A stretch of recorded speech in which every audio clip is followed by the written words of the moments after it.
نحمده ونصلي ونسلم على رسوله الكريم وعلى آله وأصحابه أجمعين أما بعد أعوذ بالله من الشیطان الرجیم بسم اللہ الرحمن الرحیم۔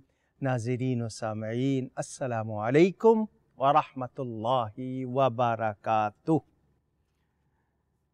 اچھی بات یاد بھی رہتی ہے، اثر بھی کرتی ہے، اچھائی کے لیے ہو آگے بھی پھیلتی ہے۔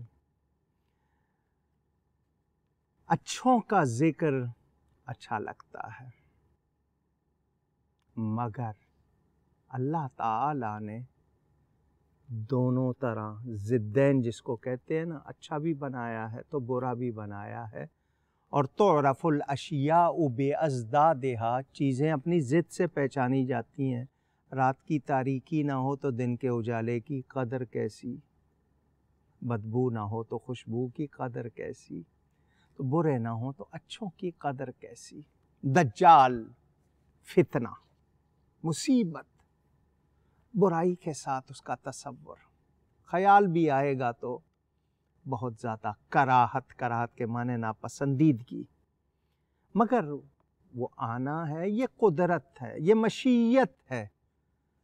مشیت اللہ تعالی کیا چاہتا ہے، کیسے چاہتا ہے، کیوں چاہتا ہے، کب چاہتا ہے، مجھے آپ کو اس میں کوئی دخل کی گنجائش ہی نہیں ہے۔ ہماری عقلیں محدود ہیں، کتنا بھی آپ غوطے لگائیں گے، آئیں بائیں شائیں کریں گے، اس کی کوئی حقیقت نہیں ہوگی۔ اللہ کی مشیت کے سامنے خاموش۔ مجھے وہ کرنا ہے جو رب نے مجھے فرمایا ہے، جو میرے لیے ضروری ہے۔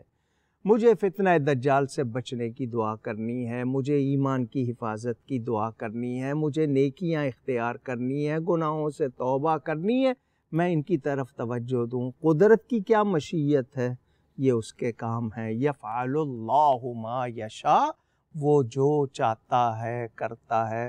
اس نے دجال کو کیوں بنایا ہے، کیوں نکالے گا، اس پہ غور کرنے کی کوئی ضرورت نہیں ہے، یہ قدرت کے کام ہے۔ مجھے اور آپ کو بچنا ہے، ایمان کی حفاظت کی دعا کرنی ہے اور انتظام کرنا ہے، احتیاط برتنی ہے، اچھائی کرنی ہے۔ ذہن میں آ گیا یہ کہ جی کیوں، یہ میں نے اس کا ایک مختصر جواب دیا ہے۔ دجال کے حوالے سے میں نے کہا تھا، ایک روایت میں ہے کہ وہ چھوٹے قد کا ہوگا، حضرت علی نے فرمایا 40x40، تو اس میں روایت میں منافات نہیں ہے، یعنی کوئی ٹکراؤ نہیں ہے۔ ایک روایت میں چھوٹا قد ہوگا تو وہ موٹا ہونے کی وجہ سے چھوٹا قد کا لگے گا، اس کے موٹاپے کا، اتنا زیادہ موٹا، میں نے بتایا نا 1 پاؤں کتنا لمبا، یعنی عجیب الخلقت وہ اللہ اس کی شکل بنائے گا۔ تو نفس الامر میں چھوٹا قد ہوگا، لیکن جب کفر ظاہر کرے گا، وہ اللہ ہونے کے دعوے کرے گا معاذ اللہ، تو اس کا قد طویل اور زیادہ ہو جائے گا۔ یہ کون شخص ہوگا؟ چلے گا تو اس کے ساتھ پہاڑ چلیں گے۔ اس درخت میں، اس میں یعنی اس کے دور میں درخت اور پھل فروٹ اور پانی جو ہے اس کے مظاہر زیادہ ہو جائیں گے۔ اس میں آگ اور دھواں ہوگا اور کہے گا یہ جنت و دوزخ ہے۔ سن رہے ہیں آپ؟ دجال کے لیے لوگوں کو قتل کر کے زندہ کر دے گا، یعنی اس قدر آپ کے ایمان کے لیے خطرہ۔ اس کے ساتھ ایک پہاڑ ہوگا، اس میں روٹیاں اور پانی کی نہر ہوں گی، جو 2 پہاڑ اس میں چلیں گے، اس میں درخت بھی ہوں گے، اس میں پھل بھی ہوگا، اس میں پانی بھی ہوگا، اس میں آگ بھی ہوگی، اس میں دھواں بھی ہوگا۔ یہ اس دجال کے، یعنی اندازہ کریں کہ کتنا سخت مرحلہ ہوگا بندے کو ایمان بچانا۔ اس حوالے سے ایک روایت حضرت فاطمہ بنت قیس تمیم داری رضی اللہ تعالی عنہ کی بیان کی جاتی ہے، میں اس کو مختصراً آپ کے سامنے پیش کرتا ہوں۔ کیا وہ زندہ ہے؟ اس کی علامات کیا ہیں؟ ہم اسے کس طرح پہچانیں گے؟ تو میں یہ حدیث شریف آپ کو سنا رہا ہوں، صحیح مسلم میں روایت موجود۔ گتھیاں جو آپ کے ذہن میں آپ کو الجھا رہی ہیں نا، ان کو سلجھانے کے لیے یہ محترمہ نام ہے فاطمہ، قیس کی صاحبزادی ہیں، تمیم داری یہ خاندان، صحابیہ ہیں رضی اللہ تعالی عنہا۔ فرماتی ہے میں نے رسول اللہ صلی اللہ علیہ وسلم کے منادی کو، یعنی حضور کی طرف سے جو شخص اعلان کر رہا تھا اس کو یہ اعلان کرتے سنا، الصلاۃ جامعۃ، نماز جمع کرنے والی، نماز جمع کرنے والی، یعنی نماز تیار ہے، مسجد کو چلو۔ عیدین کی نماز میں تکبیر اور یہ اذان اقامت نہیں ہوتی، صرف یہی کہا جاتا ہے الصلاۃ جامعۃ، غالباً وہ ایسی نماز۔ میں مسجد گئی، رسول اللہ صلی اللہ علیہ وسلم کے ساتھ نماز پڑھی۔ مساجد میں خواتین جاتی تھیں، آگے مرد، پھر بچے، پھر عورتیں، اس طرح صفیں بنتی تھیں ابتدا میں۔ پھر حضرت سیدہ عائشہ صدیقہ رضی اللہ تعالی عنہا نے دیکھا کہ عورتوں نے مسجد کا تقدس چھوڑ دیا ہے، اور جو فرمایا کہ حضور ان کی یہ حالت دیکھتے تو روک دیتے، پھر مسجدوں میں آنے سے خواتین کو روک دیا گیا۔ اب اگر بیان سننے جانا چاہیں اور پردے کا اور حفاظت کا انتظام ہو تو چلی جائیں۔ حضور صلی اللہ علیہ وسلم نے نماز پڑھا کر ممبر پر جلوہ گری فرمائی اور مسکراتے ہوئے فرمایا جس آدمی نے جہاں نماز پڑھی ہے وہیں بیٹھا رہے، یعنی نماز کے بعد اٹھ کے چلے نہ جاؤ بلکہ بیٹھے رہو۔ اس کے بعد اللہ کی عطا سے سب کچھ جاننے والے نبی پاک صلی اللہ علیہ وسلم نے فرمایا تم کو معلوم ہے میں نے تم کو کیوں کہا بیٹھے رہو، کیوں جمع کیا ہے؟ لوگوں نے عرض کیا، اس صحابہ کا بڑا ادب والا انداز تھا، اللہ و رسولہ اعلم، اللہ تعالیٰ اور اس کا رسول ہی زیادہ جانتے ہیں۔ یہ بڑے ادب کا پوری امت کو سکھا دیا کہ نبی سے گفتگو کیسے کرنی ہے، یعنی صرف اللہ کا نام نہیں، نبی کا نام، کیونکہ وہ جانتے اللہ کا ہر علم ہمیں نبی کے ذریعے ہی ملتا ہے۔ فرمایا اللہ کی قسم میں نے تم کو اس لیے جمع نہیں کیا کہ میں تم کو کچھ دوں یا کوئی خوشخبری سناؤں، اور نہ اس لیے جمع کیا ہے کہ تم کو کسی دشمن سے ڈراؤں، بلکہ میں نے تم کو تمیم داری کا واقعہ سنانے کے لیے جمع کیا ہے۔ تمیم داری ایک مسیحی شخص تھا، وہ آیا اور مسلمان ہوا اور مجھ کو ایک ایسی خبر دی جو ان خبروں سے مشابہ تھی جو میں نے تم کو مسیح دجال کی بابت سنائی ہے۔ سنانے والا نبی پاک کو تمیم داری حضور صلی اللہ علیہ وسلم آگے سنا رہے ہیں کہ وہ دجال کی خبروں جیسی خبر لایا۔ اس نے بیان کیا کہ وہ قبائل لخم و جذام کے 30 آدمیوں کے ساتھ، اب یہ پروناؤنسیشن میرا اگر غلط ہے، زیر زبر کی غلطی تو معافی چاہتا ہوں، 30 آدمیوں کے ساتھ دریا کی بڑی کشتی میں سوار ہوا۔ دریا کی موجوں نے کشتی کے ساتھ شوخیاں شروع کی اور 1 ماہ تک وہ کشتی کو ادھر ادھر، یعنی اس طرح موجیں زیادہ تھیں کہ کشتی بے بس رہی، پانی زیادہ طاقت والا ادھر ادھر گھماتا رہا وہ اس کشتی کو۔ آخر موجیں کشتی کو آفتاب غروب ہونے کے وقت ایک جزیرے میں، آئی لینڈ میں لے گئیں۔ ہم چھوٹی کشتیوں میں سوار ہوئے اور جزیرے میں پہنچے، وہاں ہم کو ایک چوپایا 4 پاؤں والا جانور ملا جس کے بڑے بڑے بال تھے، اور اتنے زیادہ بال اس کے جسم پر تھے کہ اس کا آگا پیچھا معلوم نہیں ہوتا تھا کہ یہ اس کے جسم کا اگلا حصہ ہے یا پچھلا، یعنی سارا بالوں سے ڈھکا ہوا۔ ہم لوگوں نے کہا تجھ پر افسوس ہے، تو ہے کون؟ اس نے کہا میں جاسوس ہوں، اسپائی۔ تم اس شخص کے پاس چلو جو کلیسا میں ہے، چرچ میں ہے، اس کے پاس چلو، وہ تمہاری خبریں سننے کے لیے بہت بےتاب ہے۔ تمیم داری کا بیان ہے کہ اس چوپایا نے جب اس شخص کا ذکر کیا تو ہم اس سے ڈرے اور خیال کیا کہ ممکن ہے وہ انسانی شکل و صورت میں کوئی شیطان ہو۔ غرض ہم تیزی سے، ہمیں آگے لے جایا گیا، ہم کلیسا میں پہنچ گئے۔ وہاں ہم نے ایک بہت بڑا اور خوفناک آدمی دیکھا کہ ایسا آدمی آج تک ہماری نظروں سے نہیں گزرا تھا، یعنی پہلی مرتبہ ایسے شیپ کا، ایسے ہلیے کا آدمی دیکھا۔ وہ نہایت مضبوط بندھا ہوا تھا، یعنی جکڑا ہوا تھا، اس کے ہاتھ گردن تک اور گھٹنے